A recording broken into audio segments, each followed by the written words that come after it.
Bueno, en primer lugar les quiero agradecer por haberme invitado, sobre todo porque me obligaron a pensar que está bueno, sobre todo decía que me obligaron a pensar fuera del aspecto anecdótico. Y cuando a mí me invitan a este tipo de cosas siempre me pasa lo mismo. Digo, ¿para qué sirve, digamos, la memoria? ¿Para qué sirve transmitir este tipo de cosas?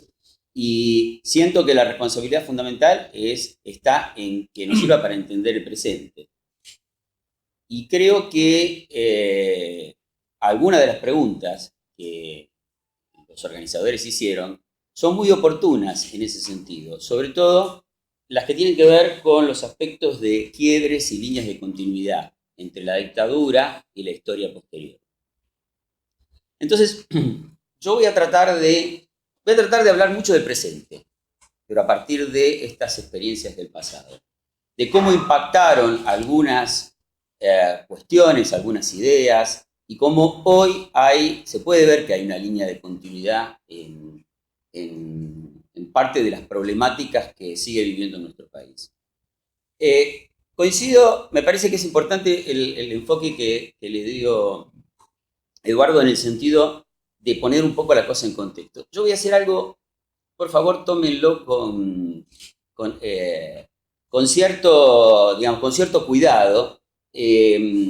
Una primera contextualización. La historia de nuestro país, en forma muy simplificada, puede pensarse como un conflicto no resuelto entre una parte de la sociedad que busca desarrollar una identidad en función de un proyecto de soberanía política, económica, de independencia, de cierto concepto de distribución de la riqueza, de cierto modelo de país integrado con integración latinoamericana, con conceptos de solidaridad.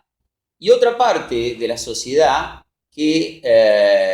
o en todo caso, otro modelo más que otra parte de la sociedad, que imagina un contexto o desea o impone un contexto en el cual las políticas, las orientaciones, el desarrollo del país está ligado esencialmente o esté ligado a los dictados de las grandes potencias internacionales, a, digamos, sus intereses, sus orientaciones, y que le asigna al país un lugar en ese modelo, básicamente como exportador de materias primas sin valor agregado.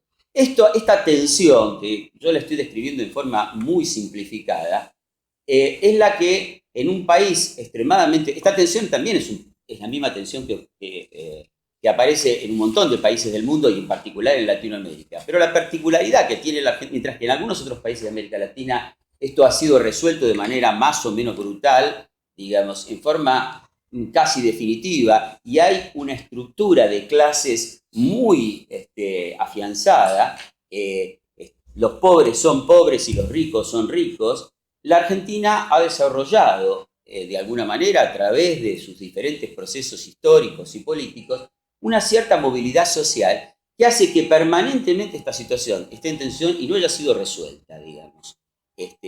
No ha podido ser resuelta ni por los sectores que buscan un modelo de país, llamémoslo sectores populares o sectores más vinculados a esta búsqueda de identidad, ni por los sectores de poder, los sectores dominantes, que han generado a lo largo de la historia, con un altísimo nivel de brutalidad represiva, intentos por imponer este tipo de educaciones.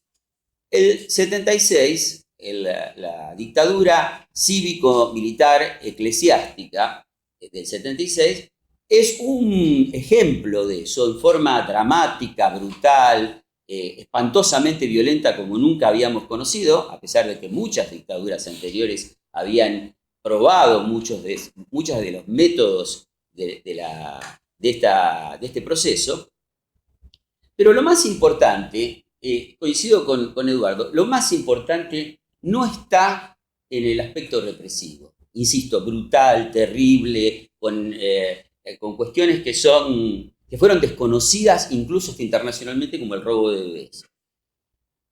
Voy a tomar las palabras de Walsh, porque me parece que en la carta a la Junta Militar sintetiza el concepto esencial, donde dice que es en la política económica de este gobierno donde debe buscarse no solo la explicación de sus crímenes, sino una atrocidad mayor que castiga a millones de seres humanos con la miseria planificada.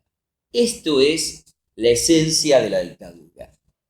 Lo otro es una necesidad para implementar esto, pero lo que se intenta modificar en forma definitiva, es la posibilidad de desarrollar un modelo, un proyecto de desarrollo independiente. Y sobre todo, una brutal redistribución de la riqueza en función de los sectores concentrados de la economía. Pero no se puede entender a la dictadura sin una etapa previa, que es el Rodrigazo. El Rodrigazo, que recibe este nombre porque durante el gobierno de Isabel Perón, en junio de 1975, el ministro de Economía fue Celestino Rodrigo, fue el inicio de este proceso económico, con un brutal ajuste que hizo subir los precios en un 183%.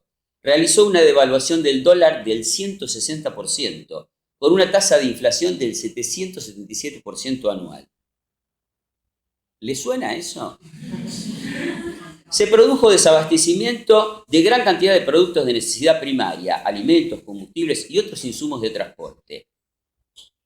El dato más llamativo, y esto lo saqué de Wikipedia, o sea que no estoy hablando de ninguna organización política de izquierda, ni mucho menos. El dato más significativo es que antes de que se produjera este efecto, la economía argentina hasta 1975, a pesar de los vaivenes políticos, llevaba 11 años de crecimiento continuo. ¿Sigue sonándoles? Entonces, esta brutal redistribución de ingresos que se produce durante el Rodrigazo, de toda la sociedad a los sectores más concentrados de la economía, multinacionales, bancos y empresas financieras que operaban en el país, se consolida con Martínez de Oz, se consolida con la dictadura.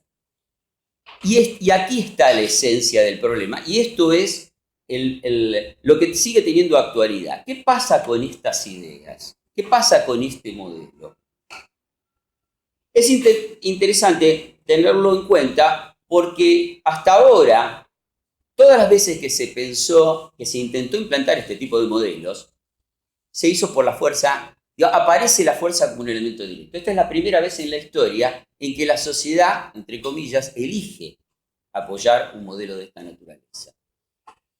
Pero no podría pensarse esa elección fuera de el cambio profundo de estructuras y cómo impactó esto en la organización social, en el pensamiento, cómo siguió trabajando, cómo estas ideas neoliberales, estos proyectos, digamos, de país, siguieron trabajando subterráneamente, siguieron trabajando en nuestras universidades.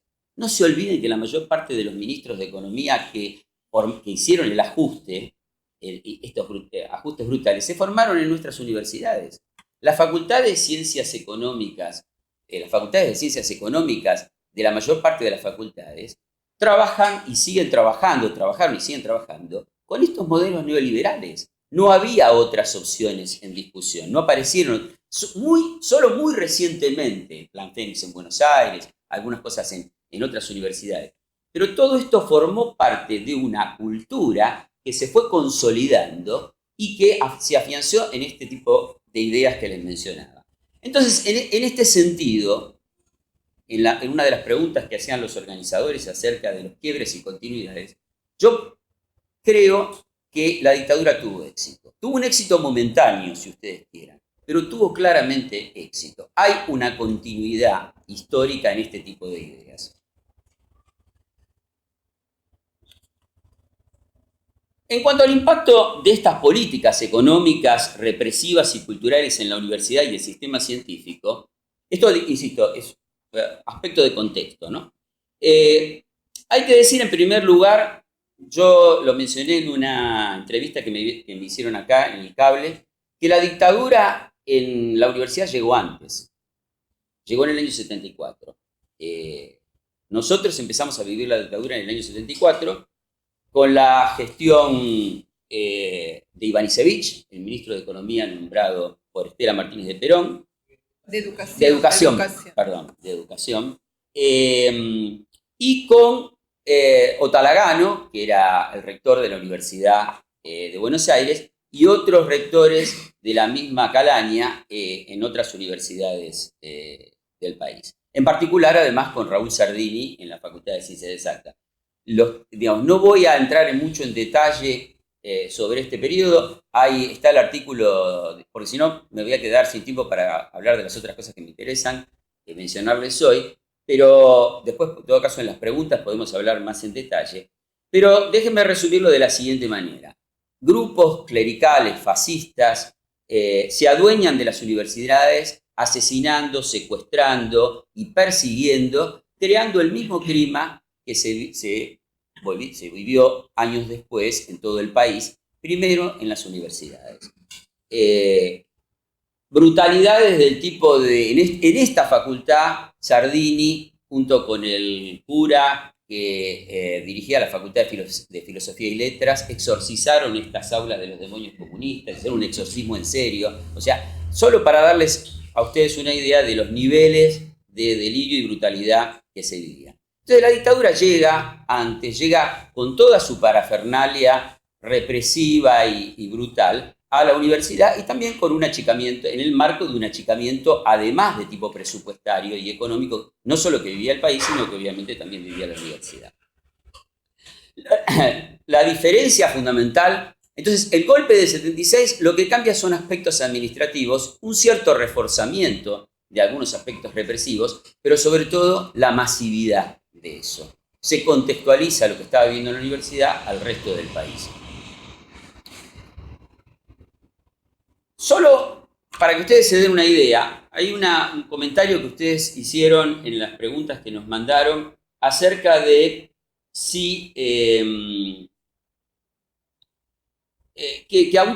a alguna gente le llama la atención porque aparece el tema de las desapariciones como una novedad. Y esto no es una novedad, ya había sido practicado por dictaduras anteriores. No en la escala, por supuesto, pero baste mencionar que en el año 70 son secuestrados y desaparecidos un abogado que se dedicaba justamente a la defensa de obreros, Néstor Martín y Nildo Centeno, son secuestrados y desaparecidos. Entonces esta práctica, que produce mucha conmoción, también en forma más puntual y qué sé yo, había sido práctica de otros gobiernos. En el ámbito universitario, uno de los principales objetivos de la dictadura era el arancelamiento. Esto venía discutiéndose ya desde antes en organismos financieros internacionales. El objetivo fundamental era arancelar y probablemente desarrollar un modelo como el modelo chileno, digamos. Esto no pasó, a pesar de que a principios de los 80 la universidad fue arancelada, pero no logró consolidarse. En ese sentido, podría decirse que este intento fracasó. Donde no fracasó es en el posgrado. Los posgrados sí se arancelaron y fueron un gran negocio y siguen siéndolo en muchas universidades. Solo les doy un dato, hasta qué punto es difícil y cómo estas ideas impactaron. El tema del arancelamiento universitario es recurrente y tan recurrente que hoy este gobierno quiere volver a la discusión del arancelamiento universitario. Si ustedes se fijan, hace un par de semanas, muy poco tiempo, apareció un artículo en el diario La Nación que retoma el problema del arancelamiento universitario con las preguntas del sentido común, ¿no? Las preguntas del sentido común son algo así como ¿gratuidad es lo mismo que igualdad de oportunidades en la universidad? Entonces, detrás de esto hay un discurso que otra vez se vuelve a retomar. Pero el tema es tan fuerte, en particular en los posgrados, que mi universidad, la Universidad de La Plata, que tiene por estatuto, votado por la Asamblea Universitaria, la gratuidad de los posgrados, hay facultades enteras que no lo respetan. O sea, fíjense, digamos, hasta qué punto llega. Entonces, este es un tema interesante, es un tema en el cual vemos cómo aparece el problema de la continuidad de una idea recurrente. Hoy está de vuelta apareciendo y, digamos, esto ha tenido un impacto y sigue teniendo un impacto incluso en la formación de una parte importante de los, como les mencionaba antes, en las facultades, digamos, como económicas, derechos, que claramente tienen pensamientos de esta naturaleza. ¿Qué pasa durante la dictadura en el sistema científico? En términos de Warshawski, Oscar Warshawski, creo que casi todos ustedes lo conocen, un pensador, digamos que me voy a referir ahora un poquito más en detalle, que durante los 60 y principios de los 70 trabajó la problemática de ciencia y tecnología. Los fósiles, como él los llamaba, se apropian del sistema científico de las universidades, en particular del CONICET. En el CONICET, una camarilla clerical fascista, digamos, muy oscurantista, muchos de ellos eran cursillistas, hablo de los grupos más cerrados, por eso hay que mencionar que hay que insistir en que se trataba de una dictadura cívico-militar eclesiástica, porque la Iglesia le dio un apoyo fundamental, no solo a los militares, sino en otras áreas. Quiero recordarles que Bruera, uno de los ministros de Educación de la dictadura, prohibió los vectores porque eran subversivos. La matemática moderna y los vectores eran subversivos. Esto fue en Córdoba, un concepto subversivo, digamos, ¿no? Pero entonces, estos grupos desmantelan el CONICET, desmantelan las instituciones, el INTI, el INTA, el Instituto de Geoheliofísica. Hay un caso particular que en todo caso va a comentar Silvina más en detalle, que es el de la Comisión Nacional de Energía Atómica, que vale la pena discutir porque tenía implicancias militares. Pero básicamente lo que se hace, como es obvio, como además ocurrió en cada momento histórico en el cual el Estado es destruido en términos generales y avanza sobre el Estado, el sistema científico es obviamente desmantelado y perseguido. Este grupo, particularmente después de haber limpiado el CONICET de los grupos de izquierda, como ellos llamaban, o de todo intento de esta naturaleza, se dedica a perseguir al EUAR y al grupo,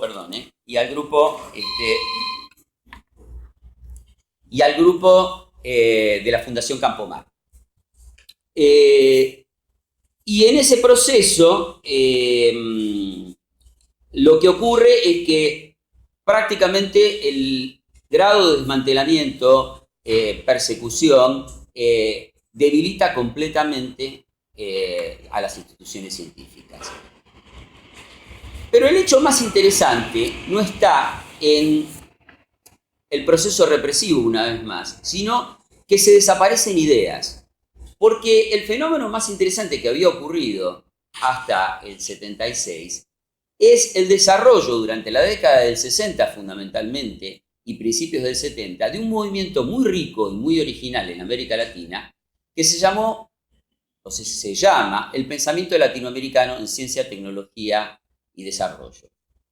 Ese movimiento que tenía características, no se puede hablar de un movimiento en términos de que tuviera una coherencia. Se trataba de un conjunto de gente que no en forma, digamos, institucional, sino a partir, muchos eran científicos en actividad, algunos eran empresarios de pymes, otros eran gente que trabajaba en el Estado, en empresas del Estado, empezaron a pensar qué tipo de ciencia, cómo tenía que ser la ciencia en nuestros países. Es un fenómeno latinoamericano.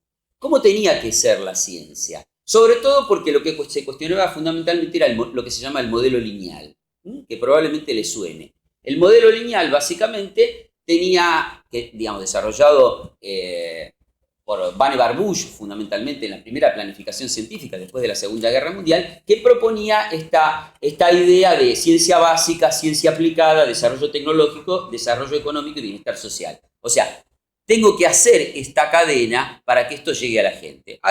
Una variante de la teoría del derrame en ciencia y tecnología. Entonces, este movimiento empieza a cuestionar estas ideas y tiene dos corrientes muy fuertes. Una corriente más radical, que estaba encabezada justamente por Oscar Barsaski, que hace un cuestionamiento profundo al pensamiento científico desarrollado hasta ese momento y sobre todo al concepto de cientificismo.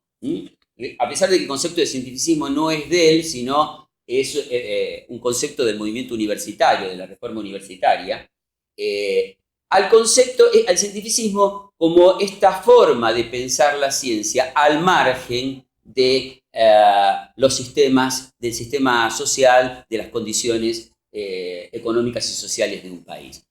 Una ciencia que en definitiva cree, un pensamiento que cree que la ciencia es única, que no existe la autonomía científica, y es, digamos, una serie de conceptos que están expresados quizás mejor, más claramente en su libro Ciencia, Política y Cientificismo, que produjo mucho revuelo en esa época. Pero no es el único. Sábato, Amílcar Herrera, Jorge Katz, Carlos Malman, Alberto Arauz, hay un montón de nombres en en Argentina y otros en América Latina que abrevan en este pensamiento, que desarrollan ideas muy originales, muy novedosas, y que son un comienzo para esto. Esto es completamente radicado y se barre completamente al punto tal que cuando se recupera la democracia en el 83, estas ideas desaparecen completamente. Y lo que sí aparece, como por supuesto en el 83 hay un desalojo de los fósiles en términos de Barsaski, digamos, del sistema científico y universitario, pero es el cientificismo quien impone sus políticas. Y estas ideas solo se recuperan muy recientemente, en los últimos 6, 7, 8 años. Hasta hace 6, 7, 8 años, casi nadie hablaba de este tipo de cosas.